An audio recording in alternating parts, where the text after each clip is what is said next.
ఓం మూకం కరోతి వాచాలం పంగుం లంఘయతే గిరిం యత్కృపాతమహం వందే పరమానంద మాధవం పరమానంద మాధవం.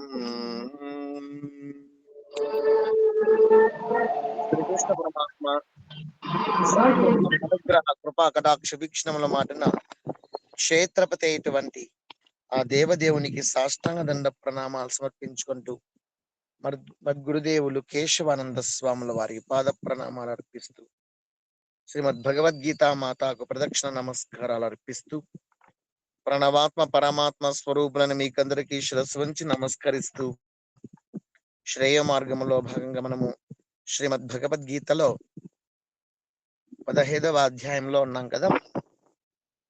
బాగా వినిపిస్తుందా మీకు?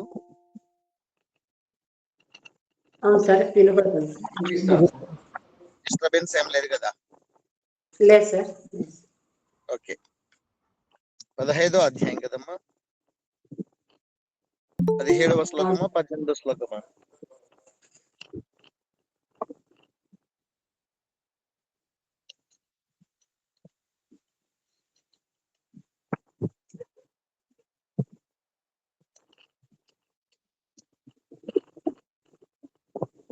పద్దెనిమిదో శ్లోకం చెప్పుకుంటున్నాం కదా. అవును సార్.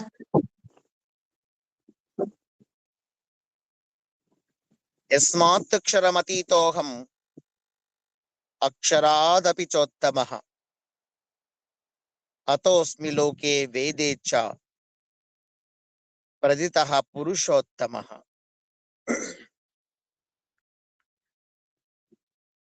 మనకు ముగ్గురు పురుషులు ఉన్నారని చెప్పుకున్నాం ఈ ప్రపంచంలో. ఒకసారి గుర్తు చేసుకుందాం. ఒకరు వచ్చేసి క్షరపురుషుడు, అంటే దేహం యొక్క అభిమాని. మనమందరం కూడా దేహాభిమానులమే కాబట్టి ఈ విధంగా జీవనం సాగిస్తున్నాం. అదే దేహాభిమానము దారినటువంటి వారు, అవధులు దారిన వారు, అవధులు దారినటువంటి యోగులు ఏమంటారు? అవధూతలు. అవధులు దాటినటువంటి యోగులను అవధూతలు అంటారు. వాళ్ళకు దేహం మీద ధ్యాస ఉండదు, దేహ దృష్టి ఉండదు. వాళ్ళు దేహంతో ఉన్నప్పటికీ దేహంతో లేని వాళ్ళగానే ఉంటారు. ఈ దేహము అందంగా ఉందా లేదా, సుందరంగా ఉందా లేదా, వస్త్రాలంకారంతో ఉందా లేదా, ఆభరణాలు వేసుకోవాలా వద్దా, కుంకుమ పెట్టుకోవాలన్నా వద్దా, నా ఇంద్రియాలన్నీ బయట కనపడుతున్నాయి కదా, ఎండ ఎక్కువగా వస్తుంది, మొహం నల్లగా అవుతుంది, శరీరం నల్లగా అయిపోతుంది, కమిరిపోతుంది, అయ్యో చలి వేస్తోంది, చాలా చలి నుంచి రక్షించుకోవాలి, లేదంటే చర్మం అంతా పీక్కపోయినట్లు అయిపోయేసేసి ఎండకు పోయి పగులుతుంది, చిట్లుతుంది, వానకు తడిస్తే మొలకలు వస్తాయి, తల మీద నుంచి మొలకలు వస్తాయి కదా, వానకు తడిస్తే ఇత్తనాలన్నీ.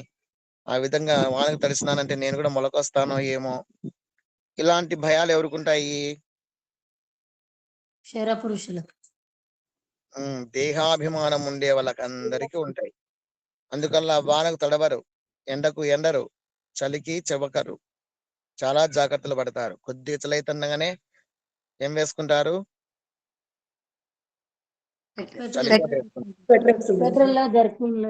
స్వెట్టర్లు వేసుకుంటారు కదా. కొద్దిగా ఎండ తగలకూడదు, ఏం వేసుకుంటారు? సన్ క్రీమ్స్ కదా, క్రీమ్స్ వేస్తారు, గొడుగులు పడతారు.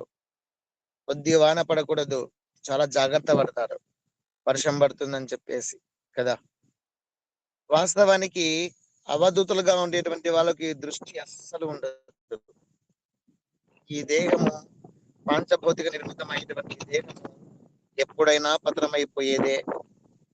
దీన్ని ఒక ఆలంబనగా పెట్టుకోవాలి తప్ప ఇదే శాశ్వతం కాదు. ఇది ఎట్లా పోతే నాకేంటి, నేను కేవలం ఆత్మస్వరూపాన్ని.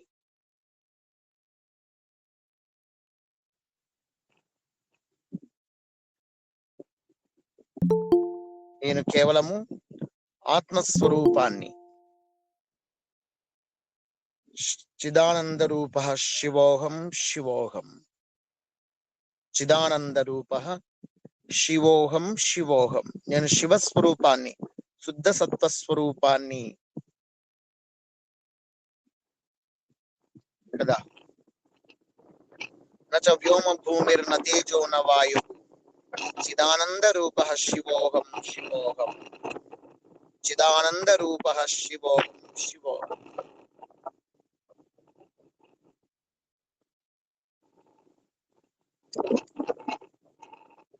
నిర్వాణ శతకంలో వస్తుంది కదా, అవును సార్. నేను నచ వ్యోమ భూమిర్న తేజో న వాయు. నేను భూమిని కాదు, తేజస్సు అంటే అగ్ని కాదు, వ్యోమ అంటే ఆకాశము నేను కాదు. చిదానంద స్వరూపం నేను, శివోహం శివోహం. రాగద్వేషాలు నేను కాదు. పంచభూత నిర్మితమైన దేహము నేను కాదు, మనసు నేను కాదు, బుద్ధి నేను కాదు. మనోబుద్ధ్యహంకార చిత్తాదినాహం న శ్రోత్రం న జిహ్వా న చ గ్రాణ నేత్రే. ఓం మనోబుద్ధ్యహంకార చిత్తాదినాహం న శ్రోత్రం న జిహ్వా న చ గ్రాణ నేత్రే. న చ వ్యోమ భూమిర్న తేజో న వాయుః న చ న చ వ్యోమ భూమిర్న తేజో న వాయు. చిదానంద రూప శివోహం శివోహం. చిదానంద రూప శివోహం శివోహం. అవధులు దారినటువంటి అవధూతల వాళ్ళు. అటువంటి అవధూతలకు ఇట్లే ఉండాలి, ఇట్లా ఉండకూడదు అనేటువంటి ఆలోచనలు ఉండవు. మనస్సు నాది కాదు, బుద్ధి నాది కాదు, చిత్తము నాది కాదు, అహంకారము నాది కాదు. నాలో ఉన్నటువంటి పంచభూతాలు పృథ్వీ జలము అగ్ని నేల నీరు నిప్పు గాలి ఆకాశం నేను కాదు. రాగద్వేషాలు నావి కాదు, పాపపుణ్యాలు నావి కాదు.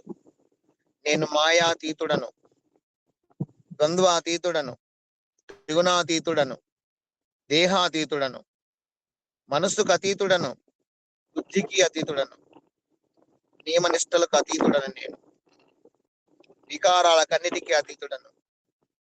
కేవలము ఆత్మస్వరూపాన్ని నేను అనేటువంటి ధ్యాసతో ఆత్మనిష్టలో సంచరిస్తూ ఉంటారు. వాళ్ళు ఇచ్చోటే ఉండాలని, ఇచ్చోట ఉండకూడదనే నియమాలు ఏమీ లేవు. వాళ్ళకి ఎక్కడ బుద్ధి పుడితే అక్కడ సంచరిస్తారు. వాళ్ళకు దయ కలిగిందా, వాళ్ళకు కరుణ కలిగిందా, ఆ దయ కలిగిన వాళ్ళు, కరుణ కలిగిన వాళ్ళు ఎవరి మీద దయ కలిగిందో వాళ్ళ ఇంటికి వెళ్తారు, భిక్ష అడుగుతారు. వాళ్ళు భిక్ష పెట్టినారా వాళ్ళ ఇల్లు బంగారం అయిపోయినట్లు లెక్క. వాళ్ళు పట్టిందంతా బంగారం అయిపోతుంది, కానీ ఏమి అంత సుఖంగా అంత అంటే అంత వాళ్ళు శుభ్రంగా ఉండరు, పిచ్చి వాళ్ళలాగా ఉంటారు, అంత శుద్ధంగా ఉండరు. అటువంటి వాళ్లకు ఇంట్లోకి పిలుచుకోవాలన్నా భయం వేస్తుంది. తెలియని వాళ్ళకైతే అసలు కసురుకునేస్తారు.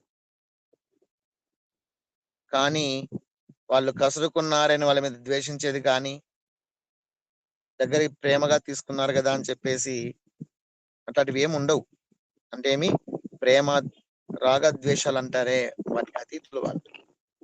వాళ్ళకు కరుణ కలిగిందంటే మాత్రము ఆయనలో వాళ్ళకి చాలా మంచి జరిగింది. సదాశివ బ్రహ్మేంద్ర యుగం పేరు వింటారు మీరు. సదాశివ బ్రహ్మేంద్ర యుగం ఈయన తమిళనాడు ప్రాంతంలో మహాభక్తుడు, మహా అవధూత అని చెప్పాలి. ఆయన దిగంబరంగా ఉండేటటువంటి వారు. చంద్రశేఖరేంద్ర సరస్వతి కంచి కామకోటి పీఠాధిపతి యొక్క శిష్యులు. చంద్రశేఖరేంద్ర సరస్వతి స్వాముల వారి శిష్యులు సదాశివ బ్రహ్మేంద్ర యోగి. ఆయన సంస్కృతంలో ఎన్నో కీర్తనలు రాశారు, అవి లభిస్తున్నాయి కూడా. ఆయన 18వ సంవత్సరం వయసు ఉన్నప్పుడు మాట మానేశారు. అప్పటి నుంచి వాళ్ళు కేవలము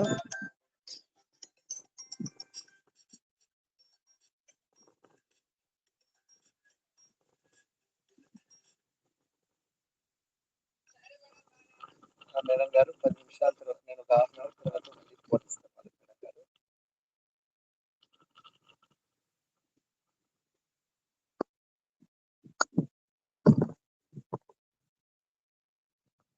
ఓకే. 18వ ఏట మాట మానేసినారు. జీవ సమాధి చెందే వరకు వాళ్ళు మాట ఎప్పుడు కూడా మాట్లాడలేదు. అంతటి నిష్ట మాట అంటే నియమం తీసుకుంటే నియమానికి కట్టుబడి ఉండడం. గురువుకి ఒక మాట ఇచ్చాడు. ఆ మాట ఇచ్చిన దాని ప్రకారం మౌనం వహించినాడు.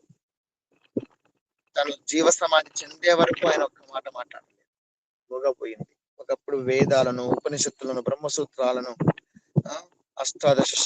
అష్టాదశ పురాణాలను, అష్టాదశ ఉప పురాణాలను, షడ్దర్శనాలను ఏకరూపెట్టినటువంటి ఆ నోరు ఇది నాకు తెలియదు, ఇది నాకు రాదు, ఇది నాకు తెలిసిన ప్రసక్తే లేదు అనేటువంటి పరిస్థితి లేకుండా పరిపూర్ణమైనటువంటి శాస్త్ర పరిజ్ఞానం, పరిపూర్ణమైనటువంటి వేద పరిజ్ఞానము తెలిసినటువంటి వేదవేత్త, వేదాంతవేత్త ఆయన బాల్యంలోనే అంతటి సర్వసమర్థుడైనటువంటి వాడు గురువు ఒక్కసారి మాట ఇచ్చారు. మాట మానేస్తున్నాను, మౌనం వహిస్తున్నాను గురుదేవా అన్నాడు. మౌనం వహించాడు. ఆ కావేరి నది ప్రవహిస్తూ ఉంటే తమిళనాడు ప్రాంతంలో, వేలూరు ఆ ప్రాంతంలో కావేరి నది ఒడ్డున ఇసుక తిన్నెల పైన పవలించేవాడు. పొదరెల్లే అతని భువనాలు, భవంతులు, పొదరిల్లు అంటే పొదల మధ్యలో చెట్ల కింద విశ్రమించేవారు. ఇసుక తిన్నెల మీద పడుకునేటువంటి వారు. ఎప్పుడు భోంచేస్తారో ఎవరికీ తెలియదు. అసలు వాళ్ళు భోంచేస్తారో లేదో కూడా తెలియదు. అంతటి సాధు పుంగవుడు, అవధూత, భోజనం తినాలనేటువంటి ఆసక్తి ప్రసక్తి లేనటువంటి వాడు ఆయన. ఎందుకంటే అవధూతలకు తినాలి అనేది లేదు. భక్తుల్ని కరుణించాలనుకుంటే పోయి భిక్ష అడుగుతారు తప్ప వాళ్ళకి ఆకలి తప్పులు ఉండవు. అందుకే అవధులు దాటిన వాళ్ళు అనేది. వాళ్ళు ఆత్మశక్తి ద్వారా విశ్వశక్తిని గ్రహిస్తారు. విశ్వశక్తి ఉంది, కాస్మిక్ ఎనర్జీ. మనకు కూడా కాస్మిక్ ఎనర్జీ గాఢ నిద్రావస్థలో ప్రవేశిస్తుంది. అందుకే మనం ఉపవాసం ఉన్నా, రాత్రిపూట అన్నం తినకపోయినా, పొద్దున్న లేచేటప్పటికి మళ్ళీ ఎనర్జెటిక్ గా ఉండగలం గాఢ నిద్రపోతే.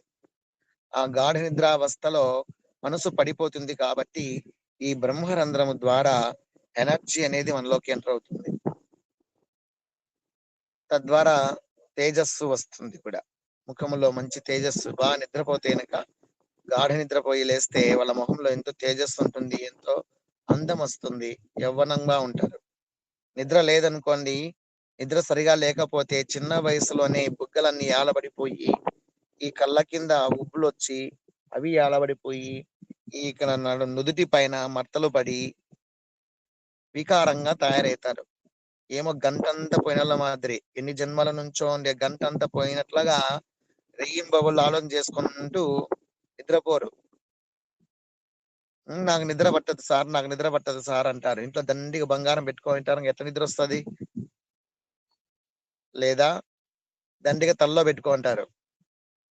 పిచ్చి పిచ్చి ఆలోచనలు. ఈ రెండిట్లలో ఎక్కువగా బంగారం ఇంట్లో పెట్టుకుంటారు అని నా అభిప్రాయం. మీకు కాదు చెప్తున్నది, నిద్ర రాదనేటువంటి వాళ్ళకి చెప్తున్నా. కేజీలు బంగారం పెట్టుకుంటే కనుక నిద్ర రాదు కదా మరి. నిద్ర రాని వాళ్ళకు, లేదా తనలో కేజీలు ఆలోచనలు పెట్టుకుంది కనుక నిద్ర రాదు. ఇవి రెండు కూడా శాశ్వతం కాదు అని తెలిసిన వాళ్ళు హాయిగా నిద్రపోతారు. నిద్ర అనేది సగం ఆరోగ్యాన్ని ప్రసాదిస్తుంది, మిగిలిన సగము తినే ఆ తిండి, ఎక్సర్సైజులు ప్రసాదిస్తాయి. సగం నిద్ర నీకు, సగం ఆరోగ్యాన్ని నిద్రే ప్రసాదిస్తుంది. కాబట్టి నిద్రను ఒక రోజుకు 7 గంటల నుంచి 8 గంటల సేపు నిద్రపోవాలి. దానికి అన్యాయం చేయకూడదు. అన్నం తక్కువ తిన్నా పర్లే, నిద్ర మాత్రం బాగా తీసుకోండి. మంచి జ్ఞాపక శక్తి, ఏకాగ్రత, తెలివితేటలు మనకు లభిస్తాయి. విశాలమైన హృదయము వస్తుంది. ముఖంలో మంచి కాంతి వస్తుంది. అలాగే ఆరోగ్యం కూడాను పరిపూర్ణంగా ఉంటుంది. ఈ నిద్ర తక్కువైందనుకోండి, నిద్ర లేదనుకోండి, రాత్రులు ఎక్కువ మేల్కుంటున్నారు అనుకోండి, హార్మోన్ల వ్యవస్థ కూడా దెబ్బతింటుంది. అంతఃస్రావిక గ్రంథుల వ్యవస్థ దెబ్బతింటుంది. ఆయా ఇంద్రియాలన్నీ కూడాను మొరాయిస్తాయి వాటికి రెస్ట్ లేకపోవడం వల్ల. తద్వారా ఏమైపోతుంది, హార్మోన్స్ ఇన్బ్యాలెన్సింగ్ అయినాయంటే ఇంద్రియాలన్నీ కూడాను స్ట్రక్ అయిపోతా ఉంటాయి ఎక్కడికక్కడ. అలాగే ఊబకాయం వచ్చేస్తుంది, బీపీలు, షుగర్లు అక్కడ నుంచే మొదలవుతాయి. క్యాన్సర్లు ఇవన్నీ కూడాను కేవలము నిద్ర లేకపోవడం వల్లనే వస్తున్నాయని గుర్తుపెట్టుకోండి. తినే తిండి ఒక ఎత్తు అయితే నిద్రే ఒక ఎత్తు. గత జన్మల్లో చేసిన కర్మల వల్ల కూడాను రోగాలు వస్తాయి అనుకుందాం. కానీ నిద్ర లేకుండా ఉంది, నిద్ర లేదు, అసలు రావడం లేదు, నాకు నిద్రే పట్టట్లే, రోజులు గడుస్తున్నాయి.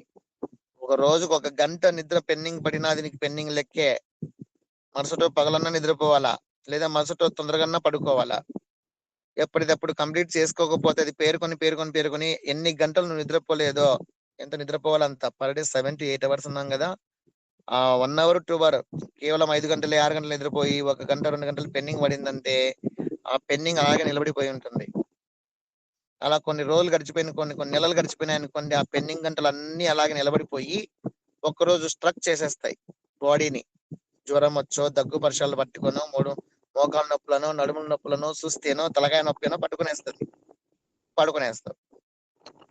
అప్పుడు ఇంజక్షన్లు, మాత్రలు, డ్రిప్లు అన్ని పెట్టించుకొని 2-3 రోజుల పాటు తినడం పండుకోవడమే అంతే. ఇంకా అవసరమా? ఆ రోజు కవర్ చేసుకుంటే సరిపోలేదా? 3 రోజులు 4 రోజులు మంచాన పడి డాక్టర్ల దగ్గర పోయి వేలు డబ్బులు ఖర్చు పెట్టుకొని అప్పుడు నిద్రపోవడం కంటే శుభ్రంగా ఇప్పుడే నిద్రపోతే ఆ రోజు మంచిది కదా. కాబట్టి నిశ్చింతగా నిద్రపోవడం కోసం ప్రయత్నం చేయండి. భగవన్నామం చేస్తా ఉంటే నిద్ర వస్తుంది. జపం చేసే కొద్దీ కర్మ తెగుతుంది, కర్మ తెగే కొద్దీ నిద్ర వస్తుంది. అలాగే జపం చేసే కొద్దీ పుణ్యం వస్తుంది. నిద్ర రావాలన్నా పుణ్యం ఉండాలి. కాబట్టి పుణ్యం అనేది జపం చేసినంత 1 రూపాయి ఖర్చు లేకుండా జపం చేసినంత పుణ్యం వచ్చి నీ అకౌంట్ లో పడతా ఉంటుంది. ఆ జప ప్రభావం వల్ల కూడా నిద్ర వస్తుంది.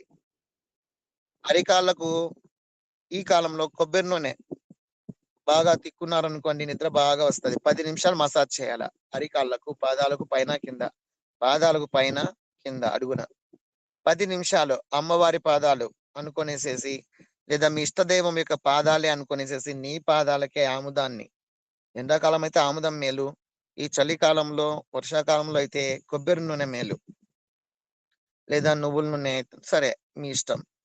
బాగా పాదాలకు అడుగున పైన బాగా మీరు మసాజ్ చేశారనుకోండి, 10 నిమిషాలు. ఆ మసాజ్ చేసినంత సేపు కూడాను ఓం నమ శివాయ, లేదా ఓం నమో నారాయణాయ, లేదా ఏ దేవుని మీరు స్మరిస్తున్నారో ఆ దేవుని నామాన్ని జపం చేసుకుంటూ మీరు మసాజ్ చేస్తుంటే 10 నిమిషాల్లోనే కళ్ళు మూతపడతాయి. తర్వాత అప్పటికి నిద్ర పట్టలేదా, నిటారుగా కూర్చొని ధ్యాన ముద్ర, చూపుడు వేలు బొటని వేలు కలిపి మిగతా వేలు స్ట్రైట్ గా పెట్టుకునేసేసి ధ్యాన ముద్రలో కూర్చొని చెక్క ముక్కలు వేసుకొని బాగా జపం చేయాలి. ఒక 1000 సార్లు జపం చేద్దామని కూర్చోండి, 1000 సార్లు జపం చేయలేరు. 200-300 సార్లు జపం చేసినప్పటికీ తూగుతా ఉంటారు. ఇంకా అంత బాగా నిద్ర వచ్చేస్తుంది పుణ్యం వల్ల. ఆ విధంగా నిద్రను మనం సంపాదించుకుంటేనే సంపూర్ణ ఆరోగ్యం ఉంటుంది. ఈ విధంగా అవధూతలకు అటువంటి ధ్యాస ఏముండదు. ఆహారము తినాలని కానీ, నిద్రపోవాలని కానీ, నీళ్లు తాగాలని కానీ వాళ్ళకి ఏముండదు. వాళ్ళకి ఆ ఎనర్జీ అంతా కూడా ఎక్కడి నుంచి వస్తుందంటే కాస్మిక్ ఎనర్జీ నుంచి వస్తుంది. ఆత్మ ద్రష్టలై ఉంటారు కాబట్టి, ఆత్మానంద స్థితిలో వాళ్ళు ఉంటారు కాబట్టి, ఆత్మశక్తి అనేది విశ్వమంతా విస్తరించింది కాబట్టి, ఆ కాస్మిక్ ఎనర్జీ తనలోకి ఎంటర్ చేసుకునేటువంటి తెలివి, ఎంటర్ చేయించుకునేటువంటి ఆ కనెక్షన్ అనేది వాళ్ళు పొంది ఉంటారు. మనకి ఎప్పుడైతే గాఢ నిద్రలో మాత్రమే ఆ ఎనర్జీలోనికి ప్రవేశిస్తుంది, వాళ్ళకు నిరంతరాయంగా ప్రవేశిస్తూ ఉంటుంది. మనసు అనేది పని చేయదు అక్కడ. వాళ్ళకు మనసు పని చేస్తేనే ఆ శక్తి ఆగిపోతుంది. మనసు పనిచేయడం లేదు. డౌన్ పడిపోయింది అది. మనసు పడిపోయిందా, ఎనర్జీ ఎంటర్ అవుతూనే ఉంటుంది ఇంగ. దేహంలోనికి ప్రవేశిస్తూనే ఉంటుంది. ప్రత్యేకంగా భోజనం చేయాలి అనేటువంటి ప్రసక్తి లేదు. ప్రత్యేకంగా నీళ్లు తాగాలనేటువంటి ప్రసక్తి ఏం లేదు. వాళ్ళకు బుద్ధి పుట్టిందంటేనే, వాళ్ళని కాపాడాలనిపిస్తేనే, వాళ్ళ ఇంట్లో ఉండే దరిద్రం, ఎవరి ఇంట్లో అయినా దరిద్రం ఉంది, కానీ వాళ్ళు పుణ్యాత్ములు. ఆ దరిద్రం వాళ్ళకు పోగొట్టాలనిపిస్తే అప్పుడు వాళ్ళ ఇంటికి వచ్చి అడుగుతారు. ఈ సదాశివ బ్రహ్మేంద్ర యోగి అటువంటి మహనీయులలో ఒకడు. అటువంటి అవధూతగా దిగంబరంగా సంచరిస్తూ కావేరీ నది తీరంలో సంచరించేటువంటి ఆయన క్షరపురుషుడు కాదు, అక్షర పురుషుడు కాదు, పురుషోత్తమ స్థితికి ఎదిగినటువంటి వాడాయన. ఆత్మద్రష్టగా ఉంటున్నాడు ఆయన. ఒకరోజు ఆ కావేరీ నది సమీపంలోనే ఒక చెట్టు కింద విశ్రమించి ఉన్నాడు. అక్కడ దగ్గరలోనే ఒక దేవాలయం ఉంది, అల్లంత దూరంలో. ఆ దేవాలయంలో భాజా భజంత్రీలు మోగుతున్నాయి. కారణం ఏంటి అంటే కళ్యాణోత్సవం జరుగుతోంది. చాలా కళ్యాణోత్సవం అంటేనే ఎంతో ఆడంబరంగా, ఎంతో ఆనందంగా, ఎంతో సంతోషంగా, ప్రతి ఒక్కరూ కొత్త వస్త్రాలు ధరించి, కొత్త ఆభరణాలు ధరించి, చాలా చక్కగా అలంకరణ చేసుకొని, ఒకరినొకరిని పలకరించుకుంటూ, విందు భోజనాలతో ఉత్సాహంగా, ఉల్లాసంగా, ఆనందంగా, సంతోషంగా ఉంటారు కదా.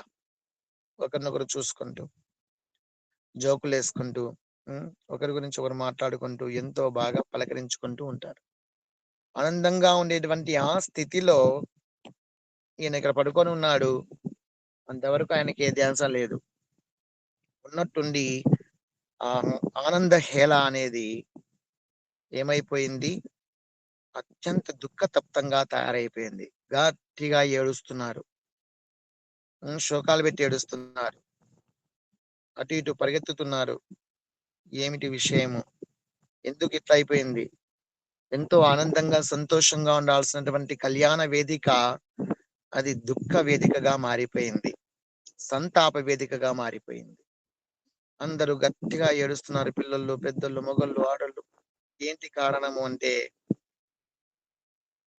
పెళ్లి కూతురు పెళ్లి పూర్తయిపోయింది. మంగళ వాయిద్యాల మధ్యలో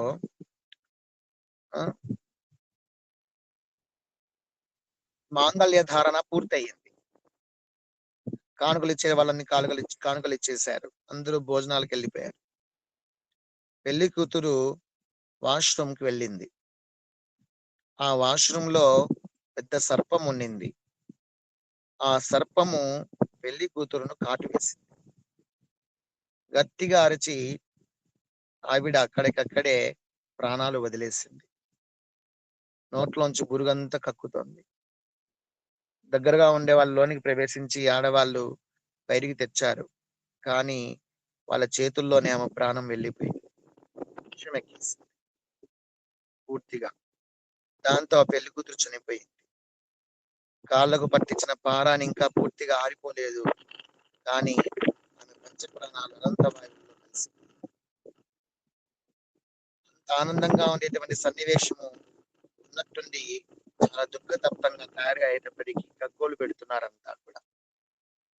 సహజంగానే అవధూతలు చాలా మెత్తని మనసు కలిగి ఉంటారు. చాలా శుద్ధ సత్వంలో ఉంటారు. లోకా సమస్త సుఖినో భవంతు అని నిరంతరం కోరుకునేటువంటి హృదయం వాళ్ళది. అటువంటి అవధూత అయిన ఏమీ ఎవరితోనూ పట్టించుకోరు, ఎవరిని పట్టించుకోరు, ఎవరి గురించి ఆలోచన చేయరు, తన గురించే తాను ఆలోచన చేయరు, తన దేహం గురించే తాను ఆలోచన చేయరు, తన మనస్సు గురించే తను ఆలోచన చేయనటువంటి వాళ్ళు ఇతరుల గురించి ఇంకేం ఆలోచన చేస్తారు? పట్టించుకోవాల్సిన అవసరం లేదు. కానీ అంతవరకు ఆనందంగా ఉండేటువంటి సమాజము ఉన్నట్టుండి చాలా బాధపడిపోతుంటే తట్టుకోలేకపోయాడు. అవన్నీ వినపడుతున్నాయి. మనసు కరిగిపోయింది. హృదయం భారంగా తయారైంది. కరుణ పొంగి పొరలుతోంది. సన్నివేశం అంతా ఇక్కడి నుంచే కనబడుతోంది. ఆయన దూరంగా పడుకుని ఉన్నప్పటికీ ఆ సన్నివేశం నిలబడలేకపోయాడు. చక చక చక చక లేసాడు. చక చక చక చక అడుగులు వేసుకుంటూ దేవాలయ ప్రాంగణంలోనికి ప్రవేశించినాడు దిగంబరంగా. ప్రజలందరూ చూస్తున్నారు. ఏడుస్తున్న వాళ్ళు కూడాను సైలెంట్ అయిపోయారు. ఆయన వస్తూ ఉంటే వేగంగా అందరూ దారి చేశారు. అందరూ దూరం దూరం తిరిగేశారు, దారి చేసినారు. ఆ యొక్క పెళ్లి కూతురు శవాన్ని పడుకోబెట్టి ఉన్నారు. చుట్టూ కూర్చొని ఏడుస్తున్నారు పెళ్లి కూతురు తరపున వాళ్ళు. అందరూ లేచి నిలబడ్డారు. ఈ స్వామీజీ వస్తూ ఉంటే ఎవరికి పరిచయం లేదు. ఆయన గురించి సరిగా తెలియదు. కొత్త వాళ్ళందరూ ఆయన చూస్తే పిచ్చివాడు లాగా ఉన్నాడు. కానీ ఆయన తేజస్సు చూసేటప్పటికి అందరికీ చాలా ఆశ్చర్యం వేసింది. తెలియకుండానే వాళ్ళందరూ పక్కకు లేచి నిలబడ్డారు, సైడ్ ఇచ్చారు. నేరుగా ఆ స్వామీజీ పెళ్లి కూతురు దగ్గరికి వచ్చాడు. వచ్చి తల వైపుకు వెళ్ళాడు. మోకాళ్ళ మీద కూర్చున్నాడు. పెళ్లి కూతురు యొక్క తలని చేతితో ముట్టాడు. తన 2 బొటన వేళ్లతో ఆ పెళ్లి కూతురు యొక్క 2 నేత్రాలను, రెప్పలను ఓపెన్ చేశాడు. ఓపెన్ చేసి ఇలా చూశాడు. తన నేత్రాల నుంచి ప్రాణశక్తిని ప్రవేశపెట్టినాడు. మాట్లాడు ఈయన. ఎవరితోనూ చెప్పాను కదా, 18 ఏళ్ల వయసులోనే ఆయన మాట మానేశాడు. అలా రెప్పలు ఓపెన్ చేసి కళ్ళు తెరిచి చూశాడు అంతే. నేత్రాల నుంచి ప్రాణశక్తిని ప్రవేశపెట్టాడు. కొన్ని క్షణాలంతే రెప్పలు మూసేశాడు. చిన్నిగా కనుగుడ్లు కదులుతున్నాయి అటు ఇటు రెప్పల మాటున. వేళ్ళు కూడాను చిన్నిగా కదలికలు వచ్చేస్తున్నాయి. చాపి ఉన్నటువంటి చేతులు, పాదాలు కూడాను చూస్తుండగానే పెళ్లి కూతురు అంటూ ఒళ్ళు విరుస్తూ పడుకున్నది. ఇలా ఇలా చూసి ఇలా లేచింది. లేచి చూస్తే అందరు చుట్టూ జనాలు ఉన్నారు. ఆశ్చర్యపోయింది. ఏమైంది నాకు అన్నట్లుగా నిద్ర నుంచి లేచినట్టుగా లేచింది. పెళ్లి కూతురు వాళ్ళల్లో అందరికీ తిరిగి ఆనందం, ఉల్లాసం, ఉత్సాహం, ఆ యొక్క ఎంజాయ్, ఆ జాయ్, అది చెప్పరానంత ఆనందం. చనిపోయినటువంటి అమ్మాయి తిరిగి లేచింది. ఎంత అద్భుతం అనిపిస్తుంది. అందరూ ఆ అమ్మాయిని అందరూ వచ్చేసి హత్తుకోవడమే. అమ్మా, నువ్వు మళ్ళీ బతికొచ్చావు తల్లి, నువ్వు ఎంత ఎంత అదృష్టవంతురాలు అని చెప్పేసి అందరూ పొగిడి పడుకుంటున్నారు. ఈ స్వామిజీ ఎక్కడున్నారు, కృతజ్ఞతలు చెప్పుకుందాం అని చెప్పేసి స్వామిని చూస్తే వాళ్ళ ఆనందంలో వాళ్ళు ఉన్నారు. ఈ స్వామీజీ ఎవరికి చిక్కలేదు. అలా చేశాడు. ప్రాణశక్తిని ప్రవేశపెట్టాడు. కళ్ళు కదులుతున్నాయి. తాను లేచాడు, వెనక్కి వచ్చేసాడు. జనాలందరూ కూడా ఆశ్చర్యంగా దగ్గర పోయి చూస్తున్నారు. ఏమవుతుందా ఏమవుతుందా ఏమవుతుందా అని. ఆ చేతుల్లో కాళ్ళల్లో కదలికలు, ప్రాణశక్తి పుంజుకోవడము, ఆ అమ్మాయి నిద్ర నుంచి లేచినట్టుగా లేవడము, దాని మీద దృష్టి పెట్టేశారు. స్వామి అంతలోనే తాను ఎంత చక చక చక చక వచ్చాడో అంతే చక చక చక చక వెళ్ళిపోయాడు. మనమైతే ఏం చేస్తాము? గోరంత ఏదైనా హెల్ప్ చేస్తే కొండంతగా చెప్పుకుంటాం. అక్కడ ప్రాణాలే కాపాడినటువంటి పరమాత్ముడు ఆయన. అంతమంది జనాలలో ఉండేటువంటి విషాదాన్ని తొలగించినటువంటి ఆనంద ప్రదాత, మహానుభావుడు, సాక్షాత్ పరబ్రహ్మ స్వరూపం, అద్వైతాన్ని నిండుగా నింపుకున్నటువంటి గొప్ప యోగి. ఆయన ప్రాణదాత అయి ఉండి కూడాను ఒక ప్రాణానికి ప్రాణం పోసినప్పటికీ తన గురించి 10 మంది తెలుసుకోవాలని కానీ, తన్ను పొగడాలనుకుని గాని, తను నెత్తిన పెట్టుకోవాలని గాని, నన్ను గుర్తించాలని గాని ఆ అవధూత అయినటువంటి సదాశివ బ్రహ్మేంద్ర యోగి యోచించలేదు. తనకు కలిగినటువంటి బాధ, తనకు కలిగినటువంటి తన హృదయంలో పొంగుతున్నటువంటి ఆ దుఃఖాన్ని పోగొట్టుకోవడం కోసం చకచకా వచ్చాడు. సమాజం లోకా సమస్త సుఖినో భవంతు కదా ఆయన ఆలోచన. అవధూతలు కానీ, సాత్వికులైనటువంటి వాళ్ళు కానీ, సాధు సంతులు కానీ, సజ్జనులు కానీ, ప్రాజ్ఞులు కానీ, బుద్ధిమంతులు కానీ గుణవంతులు కానీ ఏం కోరతారు? భగవద్దాసులైనటువంటి వారు చుట్టుపట్ల ఎవరు బాధపడుతున్నా తట్టుకోలేరు, భరించలేరు. ప్రాజ్ఞులు అంటే ఎవరు సార్? విద్యావంతులు, విజ్ఞానవంతులు. వాళ్ళు ఎవరిని బాధ పెట్టాలని యోచించరు. బాధపడుతుంటే చూసి ఓర్చుకోలేరు, భరించలేరు, తట్టుకోలేరు. సాధ్యమైనంత వరకు వాళ్ళ దుఃఖాన్ని పోగొట్టడానికే ప్రయత్నం చేస్తారు.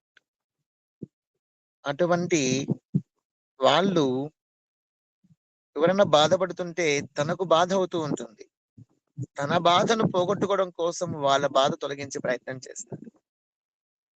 అటువంటి కోవకు చెందినటువంటి వాడే సదాశివ బ్రహ్మేంద్ర యోగి. ఇక్కడ తాను బతికింది, తన కలిగినటువంటి బాధ వెళ్ళిపోయింది, తాను చేయాల్సిన పని ఇంకా అయిపోయింది, అక్కడ నాకు పని లేదు, ఆనందం వాళ్ళు పొందడమే. ఆనందమే వేరు, ఆత్మానంద స్థితి. ఈ ఆనందాన్ని ఎవరు అందుకోలేరు. దాన్ని మించిన ఆనందమే లేదు కదా. సచ్చిత్ ఆనంద స్వరూపం ఆత్మానంద స్థితి అనేది. ఆ ఆనందాన్ని పొందినటువంటి వాళ్ళకు ఈ ఆనందాలు అసలు ఆనందాలే కాదు.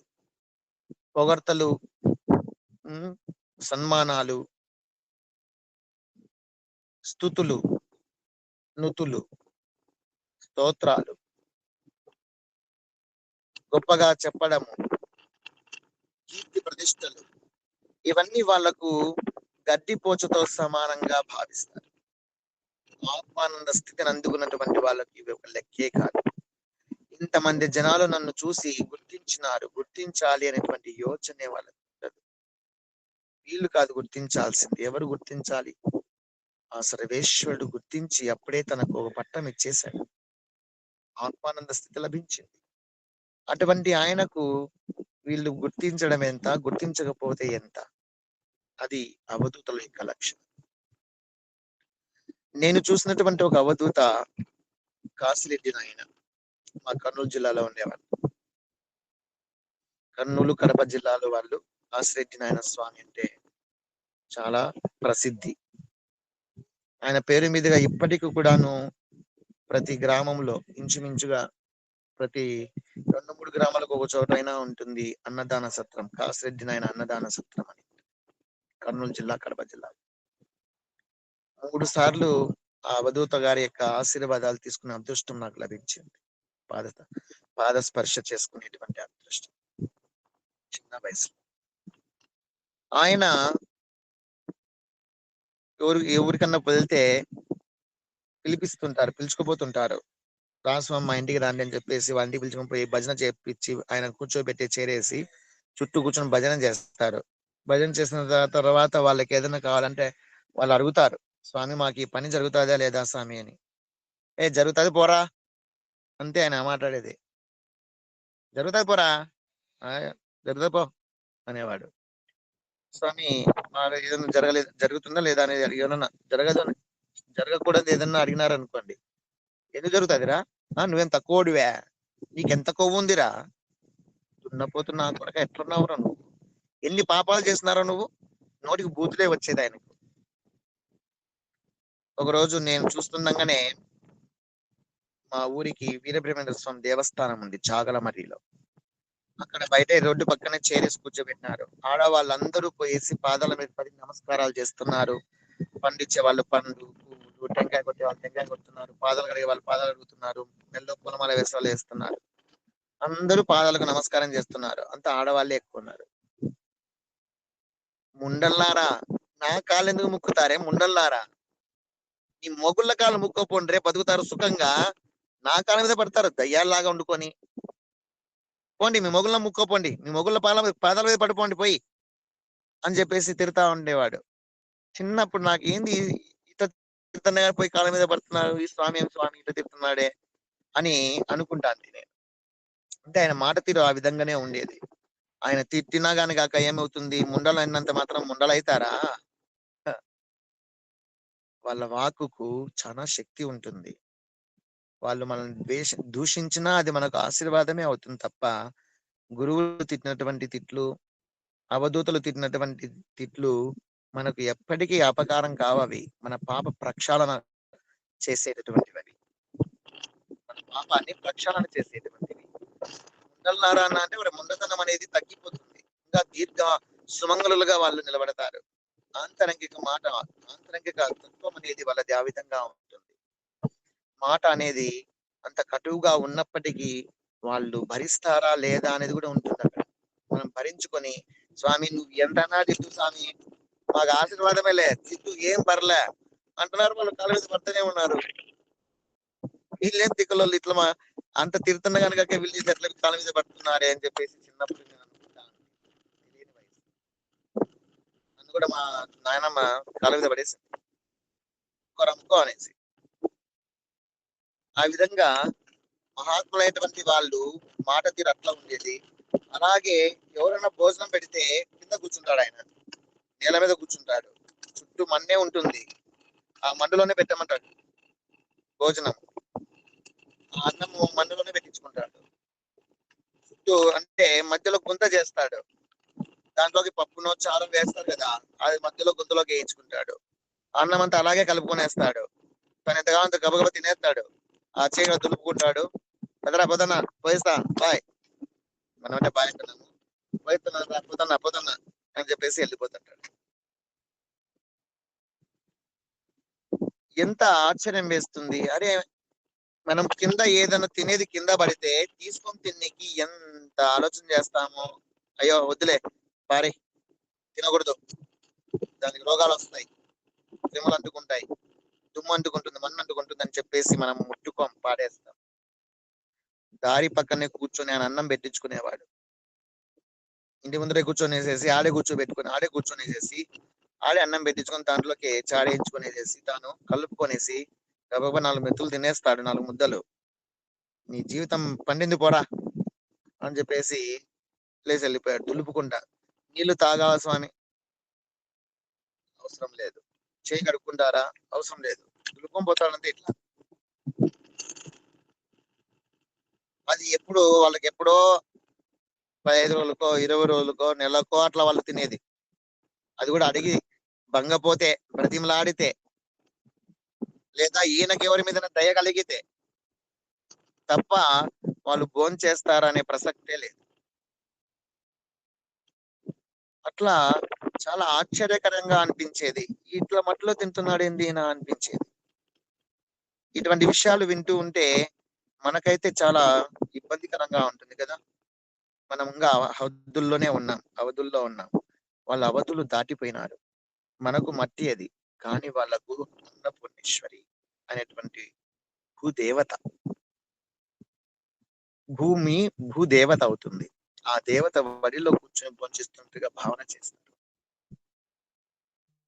పంచభూత నిర్మితమైనటువంటి దేహములోనికి పంచభూత నిర్మితమైనటువంటి ఆహారాన్ని వేస్తున్నామే తప్ప అంతకు మించి వాళ్ళకు వేరే యోచన ఉండదు.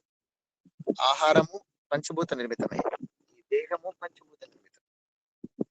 భూమి పంచభూతాల్లో ఒకటే.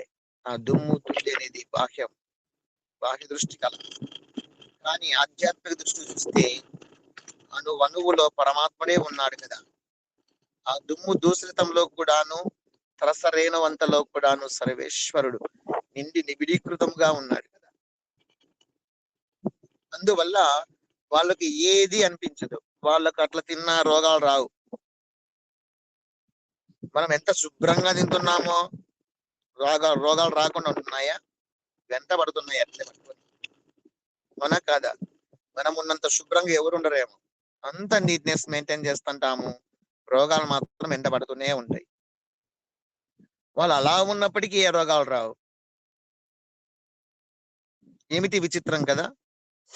ఏ ప్రాణికి హాని తలపెట్టినటువంటి, ఏ కర్మబంధాలకు చిక్కనటువంటి ఆధ్యాత్మిక మహోన్నత స్థితిలో వాళ్ళు ఉంటారు.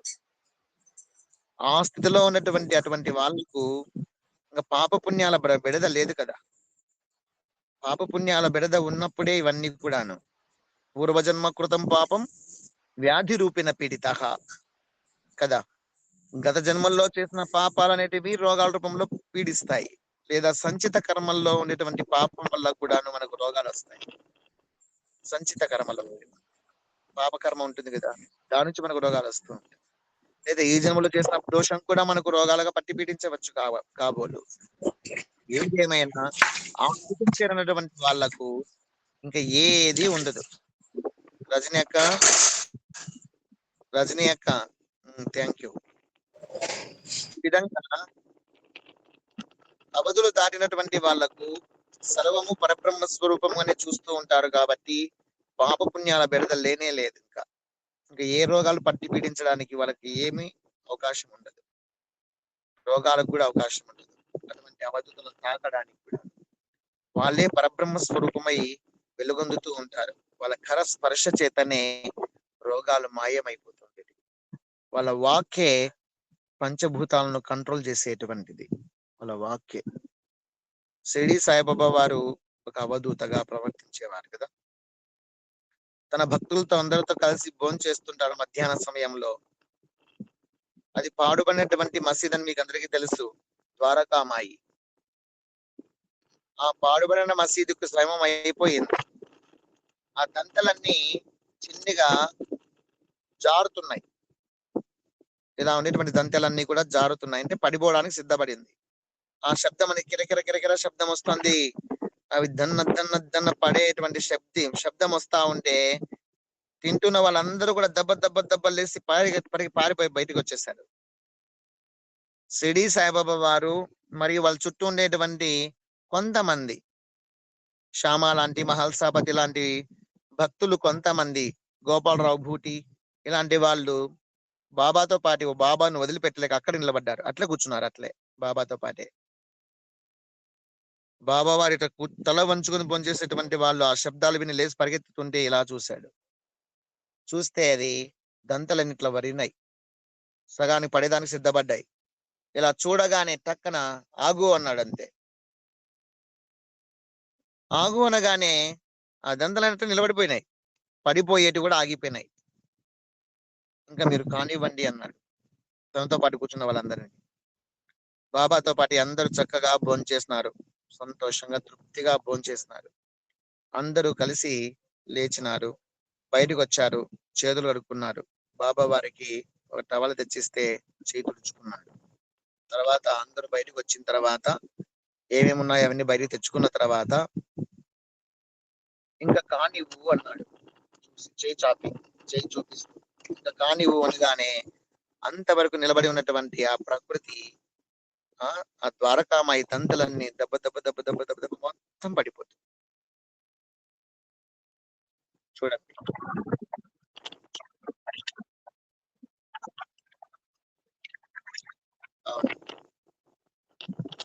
తన మాటతోనే ప్రకృతిని శాసించినాడు. ప్రకృతిలో వాళ్ళు లీనమైపోయి ఉంటారు, ప్రకృతి వాళ్ళలో లీనమై ఉంటుంది. అవధూతలుగా ఉండేటువంటి వాళ్ళు మనుషులాగే పుట్టినప్పటికీ వాళ్ళు అవధులు దాటిపోయి ఉంటారు. ఎంతో సాధన సంపత్తి పొంది ఉంటారు. సాక్షాత్తు పరబ్రహ్మ స్వరూపంగా మారి ఉంటారు. అందుకే అద్వైతం అనేది జీవుడు వేరు దేవుడు వేరు అని చెప్పదు, జీవుడే దేవుడు అని చెప్తుంది. ఇదే అద్వైతం అంటే. జీవుడే దేవుడు కాగలడు ఉంటుంది. జీవుడే దేవుడు అంతే. ఇంకా భవిష్యత్తులో సాధన చేసుకుంటే, తనలో ఉండే జీవత్వాన్ని కోల్పోతే, జీవతత్వాన్ని పోగొట్టుకుంటే, తన సాధన సంపత్తితో అహంకారం అనేటువంటి పెంకును పలగొట్టుకుంటే, గుణాతీత స్థితిని చేరుకుంటే, ద్వంద్వాతీత స్థితిని అందుకుంటే ప్రతి ఒక్కరూ కూడా పరబ్రహ్మాన్ని దర్శిస్తారు, పరబ్రహ్మ ద్రష్టలుగా తయారవుతారు. ఆ స్థాయికి ఎదిగినప్పుడు మాటే మంత్రము, ఆ తర్వాత నాకు రాదు. వాళ్ళ మాటే మంత్రం అవుతుంది, వాళ్ళ వాక్యే శక్తి అవుతుంది. వాళ్ళు తాకినారంటే ఆ దేహము పునీతమైపోతుంది, పవిత్రమైపోతుంది, ఆరోగ్యంగా తయారవుతుంది, ఆధ్యాత్మిక శక్తిగా తయారవుతుంది. అంతటి శక్తి వాళ్ళ స్పర్శ చేతనే వస్తుంది, వాళ్ళ స్పర్శ చేతనే మనకు లభిస్తుంది. ఎంతో మందికి బాబా వారు తన నిత్యాగ్నిహోత్రం చేస్తుండేవారు. ఒక తుని వెలిగించి యోగాగ్నితో, అది కూడాను యోగ శక్తితో అగ్ని వెలిగించినారు. అక్కడ నిరంతరాయంగా కట్టెలు ఏవో కట్టెలు వేస్తూ పక్కనే ఉండే స్తంభానికి ఆనుకొని ఏవో మంత్రాలు చెప్పుకుంటూ ఉండేవాడు, కొనుక్కుంటూ ఉండేవాడు. అది మనకందరికీ తెలియదు. ఆయన చేస్తున్నది ఒక అగ్నిహోత్రము అని, అది ఒక యజ్ఞము అని. ఆ ఆ ధునిలో నుంచి, ఆ అగ్నిహోత్రంలో నుంచి ఇలా కొద్ది విభూతి తీసి ఎవరికైనా ఆరోగ్యం బాలేదని వస్తే నుదుట పెట్టాడంటే చాలు, ఆరోగ్యం ఆ రోజుకే సిద్ధిస్తుంది. నానా సాహెబ్ చాందోర్కర్ కలెక్టర్, ఆయన జిల్లా కలెక్టర్. ఆయన కూతురు నానా సాహెబ్ చాందోర్కర్ ఆయన కలెక్టర్ గా ఉండేవారు. కాకా సాహెబ్ కాకా సాహెబ్ దీక్షిత్ గా ఉన్నారు. ఈయన తన కూతురుకు ప్రెగ్నెన్సీ, ఐ మీన్ ఇంకా డెలివరీ కావాలి. కానీ బాబా విభూతి ఉండింటే, బాబా ఆశీర్వాదం ఉండింటే ఏ బాధ లేకుండా, ఏ నొప్పి లేకుండా, ఏ ఇబ్బంది లేకుండా డెలివరీ అవుతుంది అనేటువంటి నమ్మకం ఉండేటువంటిది నాకు. బాబాను ప్రార్థిస్తున్నాడు, బాబా నీ విభూతి ఉండింటే బాగుండు, అంతా అయిపోయింది, ఇప్పుడు ఈ కష్టకాలంలో నాకు ఎట్లా లభిస్తుంది అని చెప్పేసి ప్రార్థిస్తుంటే ఎవరో తెచ్చిస్తారు కదా, బాబానే పంపిస్తాడు. రామ్గిరి అనే వానితో విభూతిని నేరుగా ఇంటికి పంపిస్తాడు. ఎంతో దూరంలో జట్కాబని వెళ్ళి అది అందించగానే అర్ధరాత్రి, అది కూడా ఆ టైంలో పోయి ఇస్తే, బాబా నువ్వు నిజంగా ఉన్నావు బాబా అని చెప్పేసి నమస్కారం చేసుకుని తర్వాత దాన్ని నీళ్ళలో కల్పించేసి తన కూతురికి తాపిస్తే చింతగా పండంటి బిడ్డను ప్రసవిస్తుంది.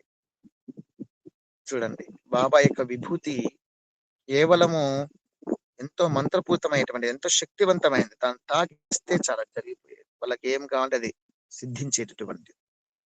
ఆ నానా సాహెబ్ చాందోర్కర్కే ఎంతో మేలు చేస్తున్నా అని చెప్పేసి ఒకరోజు వచ్చి బాబా వారి పాదాలు వత్తుతూ ఉంటే, ఎందుకు నాకు పాదాలు వత్తుతున్నావు అని అడిగాడు. అడిగితే, మీరు గురువులు కదా బాబా, గురు సేవ చేస్తున్నాను. అవునా, అవును బాబా, గురువు సేవ చేయడం ఎంతో పుణ్యము. గురువు ద్వారా సేవలు చేసి వాళ్ళను ఒప్పించి తెప్పించి వాళ్ళ ద్వారా జ్ఞానం పొందాలి అని భగవద్గీతలో కూడా ఉంది బాబా. తద్విద్ధి ప్రణిపాతేన పరిప్రశ్నేన సేవయా ఉపదేక్షంతి తే జ్ఞానం జ్ఞానినస్తత్వదర్శినః అని భగవద్గీతలో శ్రీకృష్ణ పరమాత్మ ఏం చెప్పాడో తెలుసా బాబా? భగవద్గీతలో శ్రీకృష్ణ పరమాత్ముడు ఏమని చెప్పాడో తెలుసా బాబా అన్నాడు. ఏమని చెప్పాడు చెప్పు చూద్దాం అంటాడు బాబా వారు. ఆయనకు తెలియని చదువు లేదు. నానా సాహెబ్ చాందోర్కర్ కు బాబా వారు ఊరికి ఏదో అయినాడు, అట్లా యోగంతోనే అనుకున్నాడు, యోగం కలిగింది కాబట్టి అని. ఇవన్నీ తెలిసిండదు, చదువు రాని వాడు అనుకున్నాడు. ఏమని చెప్పాడో చెప్పు అంటాడు. తద్విద్ధి ప్రణిపాతేన పరిప్రశ్నేన సేవయ. నీకు తెలియనటువంటి జ్ఞానాన్ని గురువు వద్దకు వెళ్ళి ప్రణిపాతేన సాష్టాంగపడి నమస్కారం చేసి, పరిప్రశ్నేన ప్రశ్నించి, సేవయ సేవలు చేసి, ఒప్పించి మెప్పించి ప్రశ్నలు అడిగి సమాధానము పొందాలి, జ్ఞానం పొందాలి అని పరమాత్ముడు చెప్పాడు బాబా. మరి పరిప్రశ్నేనా అంటే ఏమిటి అన్నాడు. పరిప్రశ్నేనా అన్నా ప్రశ్నించడమే బాబా అన్నాడు. ప్రశ్నేనా అనొచ్చు కదా, పరిప్రశ్నేనా ఎందుకన్నాడు అని బాబా వారు ప్రశ్నిస్తారు. ఎవరికి? నానా సాహెబ్ చాందోర్కర్. ప్రశ్నేనా అన్నా పరిప్రశ్నేనా ఒకటే బాబా, ఒకటేనా, లేక నీకు తెలియదా అన్నాడు. నాకు తెలియదులే బాబా, చెప్పు, మీకు తెలిసిందేమో మీరే చెప్పండి వింటాను అన్నాడు. పడుకున్నవాడు లేచి నిలబడి, ప్రశ్నించడము అంటే పరిప్రశ్న అని చెప్పడములో వేదవ్యాస మహర్షి ఎంతో వివరణాత్మకంగా దాన్ని చాలా అద్భుతంగా ఉపయోగించాడు. అక్కడ ప్రశ్నించడము వేరు, పరిప్రశ్నించడము వేరు. గురువుకు తెలుసా తెలియదా అని శోధించినట్లుగా కాకుండా, గురువుకు తెలుసు, నాకు తెలియదు, తెలుసుకుందాం అని వినయ విధేయతలతో ప్రశ్నించడము. వినయ విధేయతలతో ప్రశ్నించడం, నాకు తెలియదు కాబట్టి తెలుసుకుందామనేటువంటి భావనతో గురువును శోధించినట్లుగా కాకుండా వినయ విధేయతలతో అడిగి, గురువు గారు ఏ స్థితిలో ఉన్నారు, ఏదైనా తొందరలో ఉన్నారా, ఏదైనా పనిలో ఉన్నారా, ఎక్కడికైనా వెళ్ళాలని ఉన్నారా, లేదా అలసిపోయి ఉన్నారా, నిద్రించాలని ఏమన్నా ఉన్నారా సంకల్పించుకొని అది వెనుక ముందు ఆలోచన చేసి గురువు గారి యొక్క మనసుకు ఇబ్బంది కలిగించని రీతిలో, వాళ్ళకి ఎటువంటి ఇబ్బంది పెట్టని రీతిలో ముందే అనుమతి పొంది, గురువు గారు నాకు సందేహం ఉన్నది, మీకు ఇప్పుడు అనుకూలమవుతుంది అంటే ప్రశ్నిస్తాను, లేదు అంటే ఇంకొకసారి మీరు ఎప్పుడు చెబితే అప్పుడు వచ్చి నేను ప్రశ్నించి సమాధానం తెలుసుకుంటాను అని వినయ విధేయతలతో ముందే గురువు గారి యొక్క పరిస్థితిని అర్థం చేసుకొని వారికి ఇబ్బంది కలిగించని రీతిలో ప్రశ్నించడము, ఆ విధంగా ప్రశ్నించి తెలుసుకోవడం. అందుకోసమని వేదవ్యాస మహర్షి ఊరికనే ప్రశ్నేనా అని చెప్పక పరిప్రశ్నేనా అనేటువంటి సర్గం తీసుకున్నారు. ఇందులో ఇది అంతరార్థము అని చెప్పేసి బాబా వారు చెబితే, బాబా మీకు ఇంత లోతుగా భగవద్గీత తెలుసా బాబా? నానా సాహెబ్ చందోర్కర్. వెంటనే నానా సాహెబ్ చందోర్కర్కి కృష్ణ భగవానునికి తెలియని భగవద్గీత ఉన్నదా నానా అని చెప్పి తన్ను తానే ఇలా చూపిస్తాడు. కృష్ణ భగవానునికి తెలియని భగవద్గీత ఉన్నదా నానా అని చెప్పి తన శరీరాన్ని విపరీతంగా పెంచుతాడు, విశ్వరూపం చూపిస్తాడు శ్రీ సాయిబాబా వారు. తన 2 నేత్రాలే సూర్యచంద్రులుగా జనన మరణాల యొక్క చక్రాన్ని గురించి, తనలోని సకల దేవతలు ఉన్నట్లుగా తానే ఒక శ్రీకృష్ణ పరమాత్మగా అక్కడ నానా సాహెబ్ చాందోర్కర్కి విశ్వరూప సందర్శనం చేస్తాడు. అవధూతలలోనే సాక్షాత్ పరమేశ్వరుడు ఉంటాడని చెప్పడానికి అవధూతకు భగవంతునికి సద్గురువుకు భగవంతునికి తేడా లేదు. సామాన్యుడు కూడాను సాధన చేస్తే సర్వేశ్వరుడు అవుతాడని చెప్పడానికి ఇది ఒక నిదర్శనం. షిరిడి సాయిబాబా వారు, వెంకావధూత, సదాశివ బ్రహ్మేంద్ర యోగి, కాశిరెడ్డి నాయన, మెహర్ బాబా,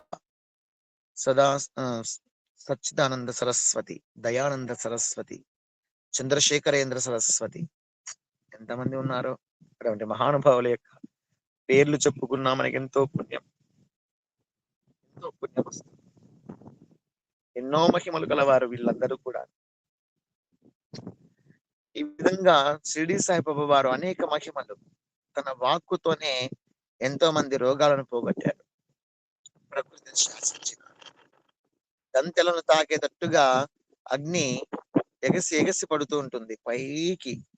కర్రలు తక్కువే వేసినప్పటికీ విపరీతంగా అగ్నిదేవుడు పెరిగిపోయి పైన దంతెలు తాగుతూ ఉంటాడు. తన సతకాతోనే ఆ విధంగా దెబ్బలు వేస్తూ దిగు దిగు దిగు అని చెప్పేసి 4 దెబ్బలు వేస్తేనే దెబ్బకు కూడాను అడుగు తగ్గుతూ వస్తాడు అగ్నిదేవుడు కూడా.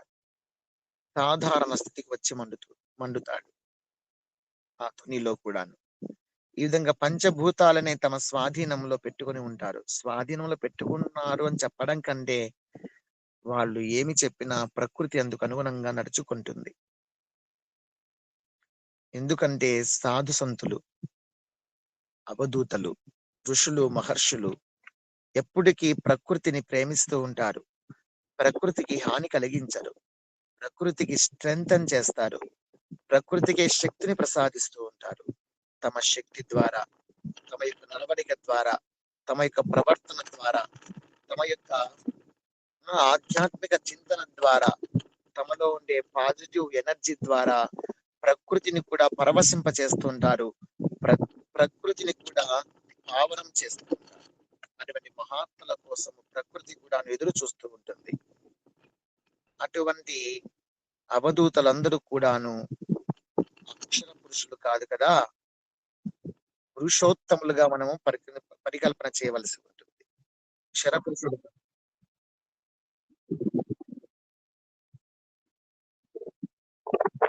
కేవలం గంగమ్మ తల్లే కాదు, సకల జీవ నదులన్నీ కూడా, సకల నదీ దేవతలందరూ కూడాను, నదీ దేవతల ప్రతి ఒక్క నదీ దేవత ఆ విధంగా ఎదురు చూస్తూ ఉంటుంది మహాత్ముల యొక్క పాద స్పర్శ కోసం, మహాత్ముల యొక్క శరీర స్పర్శ కోసం.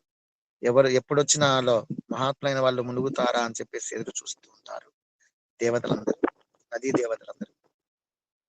కాబట్టి ఇటువంటి అవధూతలందరూ కూడాను అక్షర పురుషులు కంటే మనము పురుషోత్తములుగా భావించదగ్గ వాళ్ళు, వాళ్ళందరూ కూడా తెలియజేస్తూ, దేహాభిమానం నుంచి మనం మన జీవితాన్ని, దేహాభిమానము దాటి మన జీవితాన్ని కొనసాగించడం కోసం ఇటువంటి అవధూతల యొక్క గాథలు మనకు ఎంతగానో సహకరిస్తారు.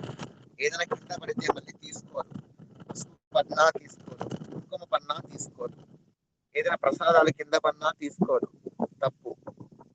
ఆమె భూదేవిగా భావించి, భూదేవత యొక్క ప్రసాదంగా భావించి ఎందుకు తీసుకోకూడదు, నన్ను ఎందుకు పడేస్తారు?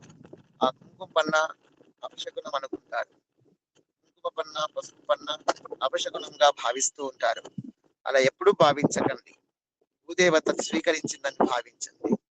ఆ తల్లి స్వీకరించిన తర్వాత ఆ తల్లి ప్రసాదంగా మనం ఎందుకు తీసుకుని నుదుట పెట్టుకోకూడదు చెప్పండి? అందులో సర్వేశ్వరుడు లేడా? ఆ చోట భగవంతుడు లేడా? పాజిటివ్ థింక్ చేయడం నేర్చుకుందాం. అనవసరంగా అపశకునంగా భావించి మానసికంగా కృంగిపోవడం మానుకుందాం. అది ఒక పెద్ద తప్పుగా, నేరంగా భావించి ఏం జరగబోతుందో, ఏం తప్పు జరిగిందో, ఏం పాపం చేశానో ఏమో అని చెప్పేసి సంకుచిత భావాలకు వెళ్ళి తిండి తిప్పలు లేకుండా ఆలోచన చేసి ఇబ్బందులు పాలు కావద్దండి. ఇది గురుమూలకంగా వింటున్నటువంటి మంచి మాటగా స్వీకరించండి. పసుపు కుంకుమలు పడడం అనేది, కింద పడిపోవడం అనేది అపశకునంగా భావించకండి, అశుభంగా భావించకండి. యద్భావం తద్భవతి. మీరు భావిస్తే అపశకునంగా భావిస్తే అది అపశకునంగా పరిణమిస్తుంది. ఎందుకు? భూదేవత ప్రసాదము, ఎందుకు ఆ విధంగా భావన చేస్తాను? ప్రసాదంగా స్వీకరిస్తాను. భూమాత, ఎస్, అలాంటి పాజిటివ్ థింకింగ్ చేస్తే అమ్మవారు మనకై మన దగ్గర నుంచి తీసుకున్నది స్వయంగా తానే స్వీకరించిందని భావించాలా. దేవుని మీద పూలు పెట్టినప్పుడు కింద పడ్డాయనుకోండి, ఏమనుకుంటున్నారు మీరు? బా, దేవుడు పువ్వు ఇచ్చినాడబ్బా, మనం అనుకున్న కొరకు నెరవేరుతాయని పాజిటివ్ థింక్ చేస్తున్నారు. అమ్మవారి మీద పడింది కూడా అలాగే పాజిటివ్ థింక్ తీసుకోండి, అంతే. అమ్మవారే స్వయంగా స్వీకరించిందని భావిస్తే ఏ దోషము లేదు. శుభ్రంగా మళ్ళీ ఎత్తుకొని రోజు వాడుకోవచ్చు. అమ్మ భూదేవత నీ ప్రసాదం, జగన్మాత నీ ప్రసాదం, నీ దయాభిక్ష తల్లి నేను తినే తిండి. భూదేవత లేకపోతే మనం ఎక్కడ ఉంటాం? మనకు భోజనం ఎక్కడి నుంచి వస్తుంది? జలములు ఎక్కడి నుంచి వస్తుంది? కట్టుకున్న వస్త్రాలు ఎక్కడి నుంచి వస్తున్నాయి? మనం అనుభవించే ప్రతిదీ భూదేవత ఇచ్చిందే తప్ప ఇంకా వేరే ఏది లేదు. అటువంటి జగన్మాత భూదేవత మనకు ఏదైనా ఇస్తుంటే అనుభవించేటువంటి ఆ తల్లివి అనుభవిస్తూ ఆ తల్లి మీద పడితే ఇది మంచిది కాదు, ముట్టుకోకూడదు, తాకకూడదు, తీసుకోకూడదు అని చెప్పేసి మనము నెగిటివ్ థింక్ చేస్తున్నాం. అలా చేయకుండా పాజిటివ్ గా ఆలోచన చేస్తే మనకు పాజిటివ్ వైబ్రేషన్స్ వస్తాయని తెలియజేస్తూ, మనమంతా కూడాను శరపురుషులుగా ఉన్నాము, అక్షర పురుషులుగా, అక్షర పురుషుల నుంచి పురుషోత్తములుగా మనం పరిణామం చెందాలని, అందుకు తగ్గ అన్ని అర్హతలను, అనుకూల పరిస్థితులను ఆ సర్వేశ్వరుడైనటువంటి శ్రీకృష్ణ పరమాత్ముడు మనకందరికి అనుగ్రహించి ఆశీర్వదించవలసిందిగా మనస వాచ కర్మన ప్రార్థిస్తూ ఈ 4 మాటలు నానోట పలికించినటువంటి ఆ దేవాది దేవుని శ్రీకృష్ణ కనకదాసులు చెప్తామంటే సార్, పుష్పాలుగా సమర్పిస్తూ, అమ్మా కనకదాసుది చెప్తామంటే అర్థం చెప్పింట్రి. అవునా, చెప్తాలేమ్మా నెక్స్ట్ టైం. Okay sir.